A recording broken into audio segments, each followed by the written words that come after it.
Well, I think it's time to call the oldest Lions Club in the world to order.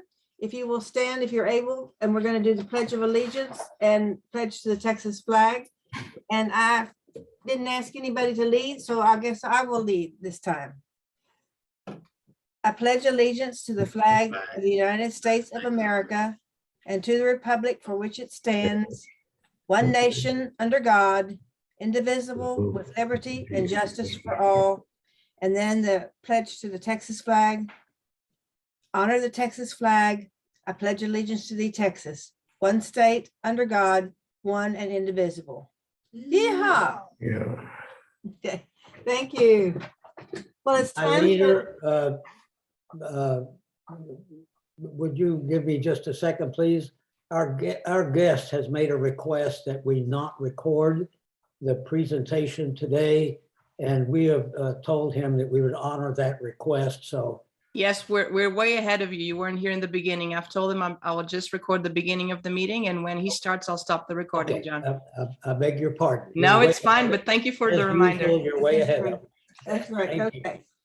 Okay, introduction, well, first introduction of guests. Do we have, did Mike Bittinger show? Is there a Mike Bittinger here?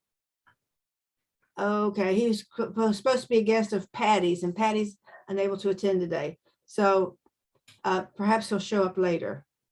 Then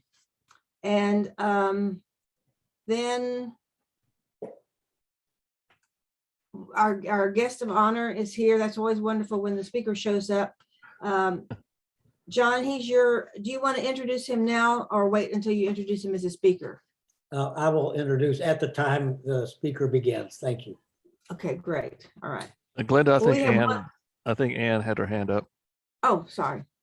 Yes, I have a guest, Lisa Glonia. Wave your hand, Lisa. She's my neighbor, and she's very interested in the program and in the Lions.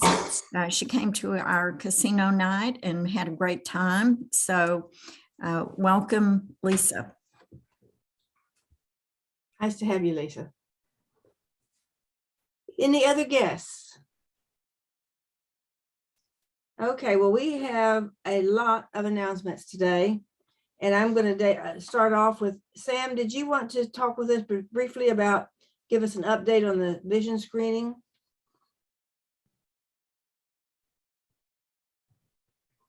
Sam Maurice, what happened to Sam? Sam is not at his desk at the moment, so maybe Oh. move on to another one. Okay, we'll get back with Sam. All right, then. How about a report on the casino night?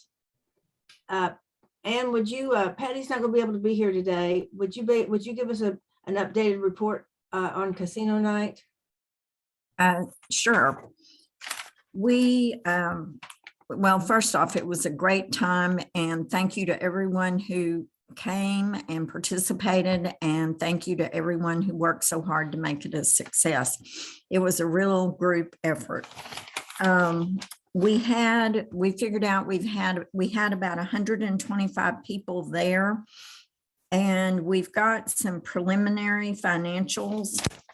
It looks like our gross revenue was about a little over $20,000, maybe 20,600, something like that.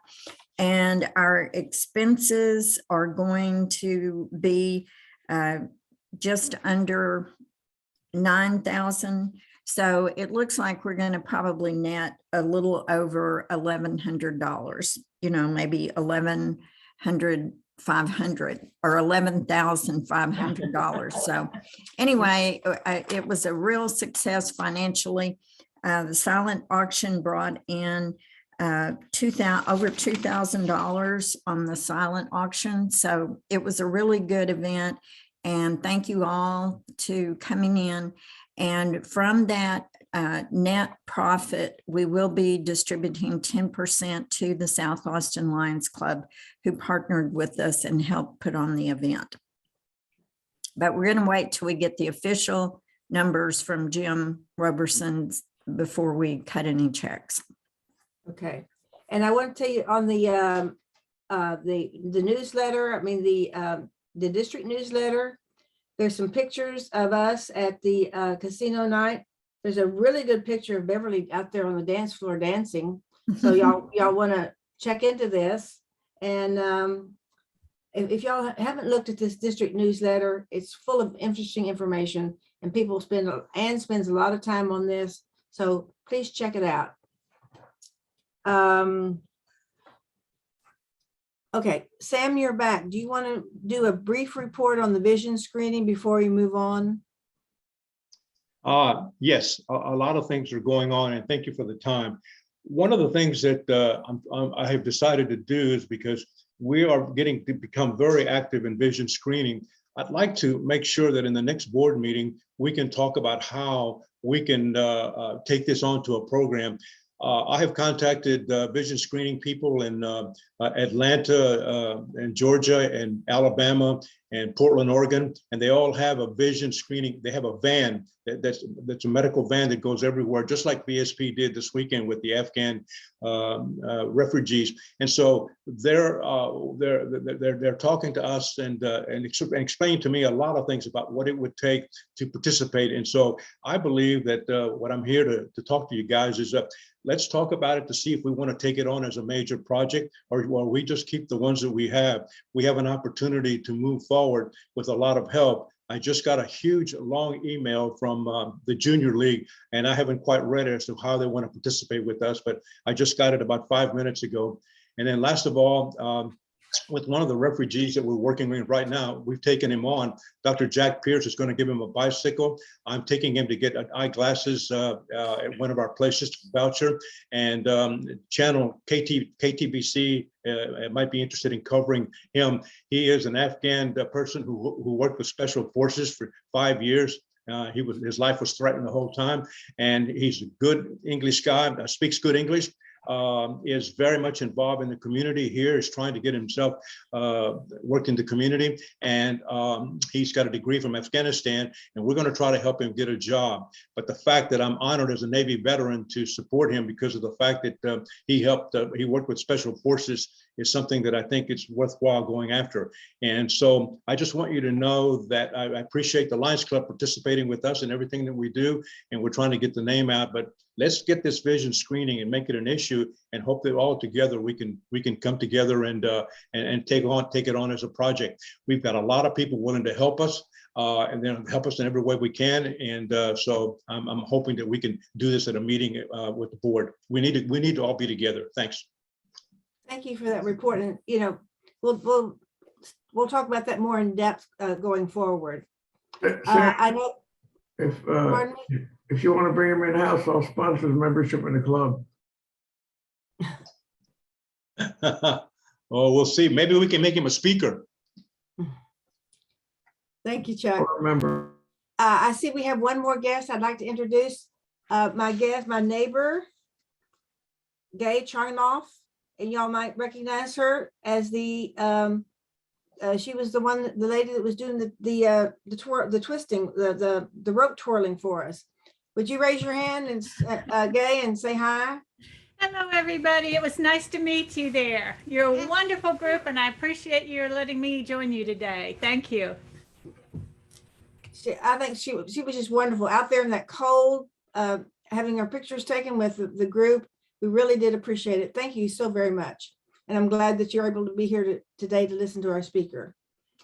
Okay, time to move on. Thank you, Sam. Robert is going to update us on the Rose Day. Okay, folks, the Rose Day is moving along. I'll just give you an update as where we're at right now. We've got, according to my conversation with a number of people, not everybody, but a number, we're up to about 60 dozen roses in sales, which we've got a guarantee with the wholesaler for 200, and we're anticipating to sell to do more than that. It will be a little bit of a rough stretch because we're missing Rudy, and we're missing for work and for orders and so on. And Gallon Ford was telling me he was having a little problem with his guy that sells about 50 dozen. So we'll see where it goes. The auction that we have, that we'll have a little later here, we've made $570, probably about 60 of that's going to be expenses, but so that's kind of where we're at. So we need the sales to run hard, and if you're thinking of a few people, other than just maybe a wife or whatever, girlfriend, mother, whatever, Boyfriend. give it a shot. There's people out there that I'm sure that you could honor with their involvement in what they do and how they help the community with a dozen roses and appreciation. I just will mention one thing in the article that Mark put out, which I appreciated and very well done. I should have mentioned to him before, but when you come as a worker to do the packaging, bring your little clippers from the garden and put your name on them. Make sure that the name is on them. And it just makes it a lot easier when you're doing that. When you have to clip something, you got your clippers right there. So, and now I'll turn this over to JP. Robert, hang on. Tommy has his hand up. I think he wants to say something. You need to unmute yourself, Tommy. Go ahead, Tommy. I can wait. Go ahead. Go ahead, go ahead. Go ahead, Tommy. Well, I didn't see JP up there, and so I didn't know y'all were going to have the auction. Sound like you weren't. So in advance of that, we had a silent auction unknown to Robert, and the winning bid was $100 again, like last week, for a dozen roses. So you don't need to auction them off. You sold them for $100 for a dozen roses. So congratulations. We won a silent auction. Okay, do you want to tell Robert who the roses are going to, so he'll know who to deliver them to? I'll call him later. Or do you want him to call you? Well, you got them last time, I think.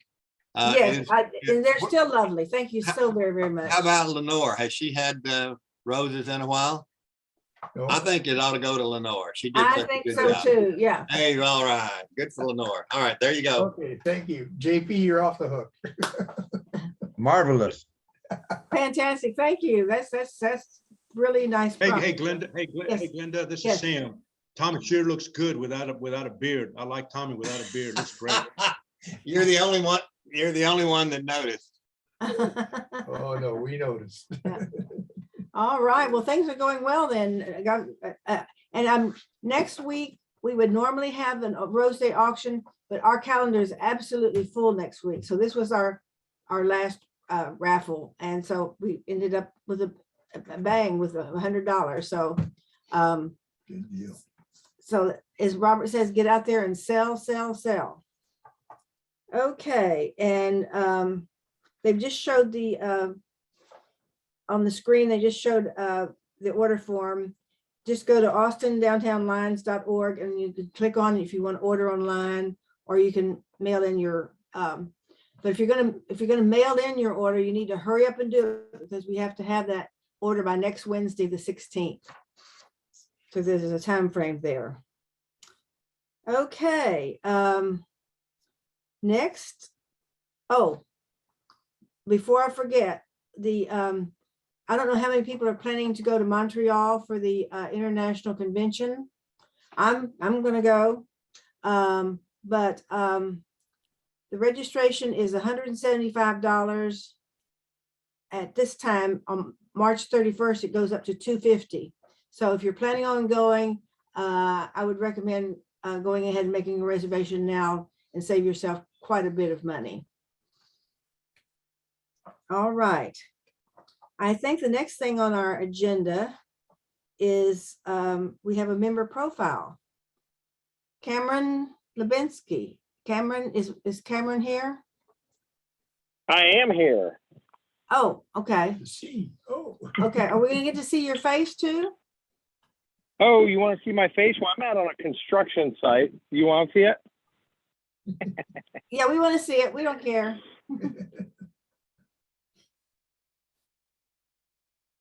Okay. Okay, good. Can Oh, y'all see me? Can you see me? Yeah. yes, yeah. okay. Okay. I'm actually, on a construction site. See this? All right, so my name's Cameron Lebunski. I've been a Lions member since Jim brought me in. I don't remember when that was, but that's when we were meeting in the Wells Fargo space. Is that right? Moody Bank, something like that, over by Lavaca and 15th Street or 12th Street. 12th Street? Yeah, 12th Street. My participation in Lions Club has been largely focused on helping fundraise, just because I've got young kids and limited time with work and things of that nature. My fundraising has been as much as they asked me to do, and largely related to the construction industry, to construction architects, engineers, contractors, subcontractors, material suppliers. And really happy to do that. Really happy to give back. Joined Lions Club because I wanted to give back to the world, right? I wanted a little bit of service organization. And when I joined, I had more time than I do now. I am a mechanical engineer. So what does that mean for me? I do design of mechanical, electrical, plumbing, heating, ventilation, air conditioning, fire alarm, fire sprinkler systems for buildings, buildings big, buildings small. I also serve as an expert witness. So I work for a lot of lawyers and testify, I'm deposed, things of that nature. What else do y'all want to know? Oh, kids. I have 3 kids. They're 10, 9, and 6. They go to Cassis Elementary School, and we are about to switch them over. We've been admitted and signed a contract for Hyde Park Baptist School, so they will go there next year. We have 2 dogs that are of different breeds, and they decided that they were going to create their new hybrid breed this last summer. So we now have 4 dogs because my children and wife said we will have 2 of the puppies stay. My wife's name is Megan Lebunski. Her degree was art history. She has a PhD in art history, and her focus was medieval Italian architecture, specifically, medieval focus in Verona and northern Italy. She's a fantastic professor, but right now she's dabbling in world travel and education in the actual area where the sites are. So as you can imagine, since the pandemic, that's all but evaporated. So right now she's enjoying a lot of tennis and trying to keep the kids in line. What else would y'all like to know that I've skipped? Well, that's very interesting. She sounds like she would be a good speaker. That I don't know much about that kind of architecture, so that would be quite interesting. Imagine all of our. She is. She's a very good speaker, and she's done a number of things, and mainly religion and money in art, specifically medieval art, and so that's around 12 to 1400 AD. I will also add that Cameron's very, very active in securing programs for our meetings. Thank you. Thank you, Cameron. It was very, very. Cameron, are you an Austin original? No, I am from Harlingen. When I was born, we lived on South Padre Island, and I grew up in Harlingen, having 2 Yankees from Rockford, Illinois, raised me down there, my mother and father. He was an architect, mother's a CPA, and we moved off of the island because of all the hurricanes that were washing us away. So came to college here in Austin, wanted to go back to the Valley, decided, if I wanted to do something with big projects, I had to be from Austin, not the Valley. So that's why I'm here. And then, of course, I married an Austin native, so he wouldn't let me leave either. Well, Cameron, another time you and I can talk. I lived on South Padre for a while, so love to talk with you about that too. Wonderful. Well, I think it's time for us to move on and ask John Niefler to introduce our speaker that we've been so anxious to hear. John, would